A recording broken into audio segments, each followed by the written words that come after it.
All right, so we are now joined by Ashley Hughes. Thank you so much for being a part of the podcast thus far. You were on with me on episode 71, you and Natalie Nelson on collaborative negotiation and also some tips and tricks around student debt. That was an awesome conversation. And the thing that really stood out to me, and I'm excited that we're able to have this chat today, is I think you're such a good example of somebody that has really prioritized career development.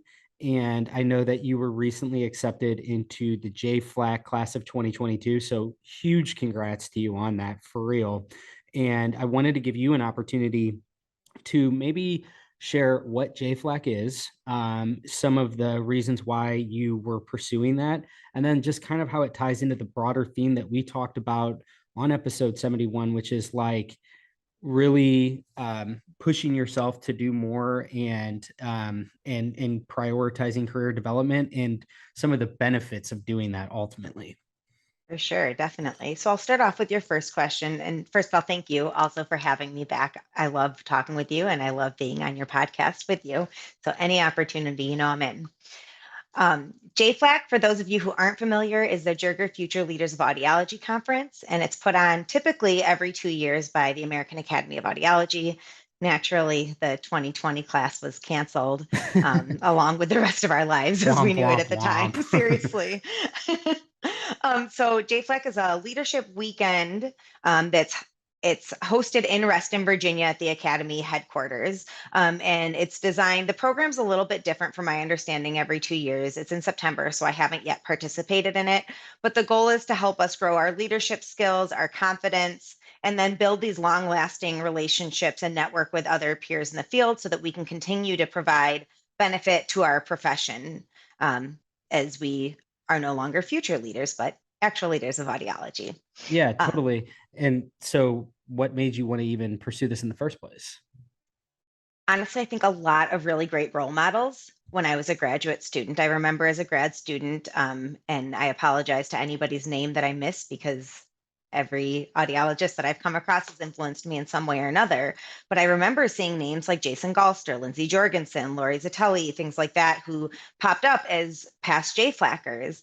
And I remember wanting to make an impact on our profession the way that I felt like they made an impact on our profession. I personally feel like it's our responsibility, each of us, to make sure that we leave the profession in a better space than we found it.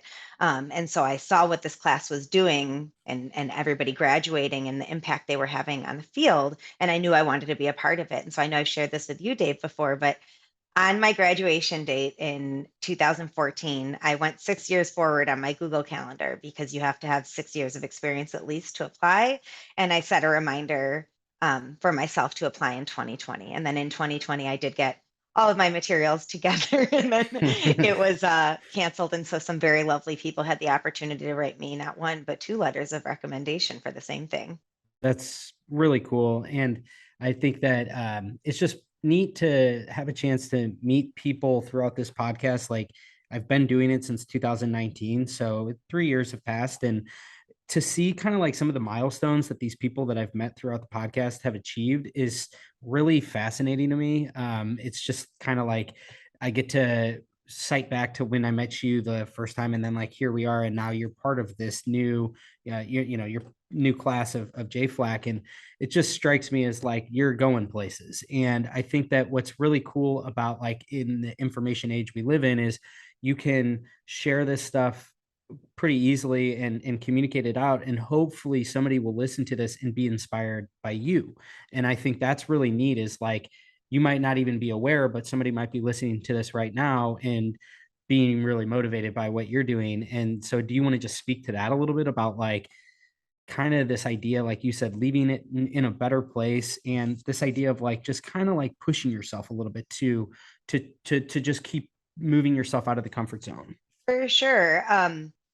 First of all, I'm a person who has a lot of anxiety. So when something is out of my comfort zone, it does make me very uncomfortable. I'm sure we have some listeners who can relate to that. I have found that for me personally, forcing myself into those situations eventually relieves that discomfort. So as an example, public speaking, something I used to be really, really scared of. I would practice my speeches so many times that they sounded like I was reading them. But as I've just forced myself to do public speaking more often, I've become more confident in my skills and honing in on the way I want to present on stage. Um, Recently I read something about work-life balance and how it doesn't exist. And I am, as you know, I'm a big proponent of setting boundaries and work-life balance and finding, yourself outside of who you are professionally. But the thing that I read actually said something along the lines of there's no such thing as work-life balance. It's all life. We need to find balance. And it's true. We're going to be working until we retire, if we're fortunate enough to be able to retire. And so if I'm spending on average a third of my time in audiology, realistically more because I am a volunteer addict, um, I want to enjoy that. And so I'm going to do what I can to make audiology a better space, not just for me, but for my colleagues as well. So I think a lot of times we'll see on social networking and things like that, people will talk about our national or state organizations using the terms like they should do this, but that's our responsibility. This is our profession. And even though those organizations have staff, we should be leading the direction of those organizations. And so I truly feel like it is our obligation to do things like that. And I know we can't force anybody to volunteer, but for me, it's a passion of mine. Yeah, I love that whole notion too of like if you're already going to be allocating a third of your life to your work, you might as well do something that you really enjoy. And that probably comes off as like, wow, you're so privileged to say that. And I am, but I think that, there's a lot to be said about like just trying to feel as if what you're contributing is part of something bigger.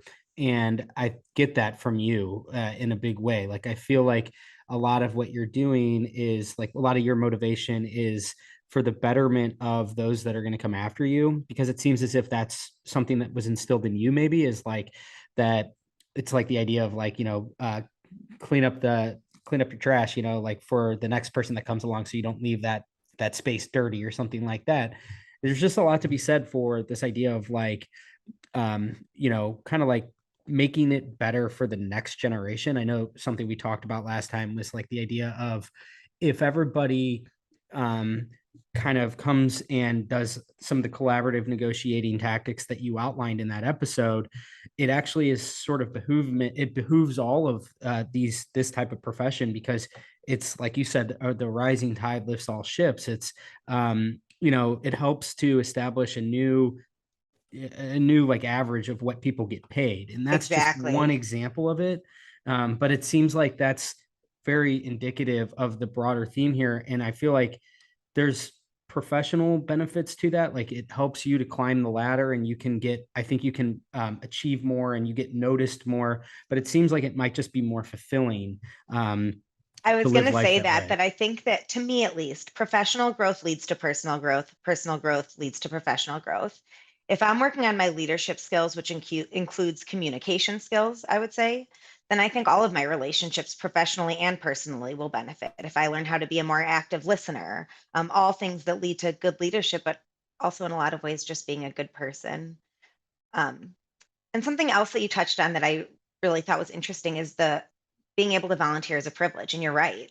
I'm lucky that I don't have to work two jobs to pay my bills, or the fact that I'm child free by choice gives me more time to give to these organizations.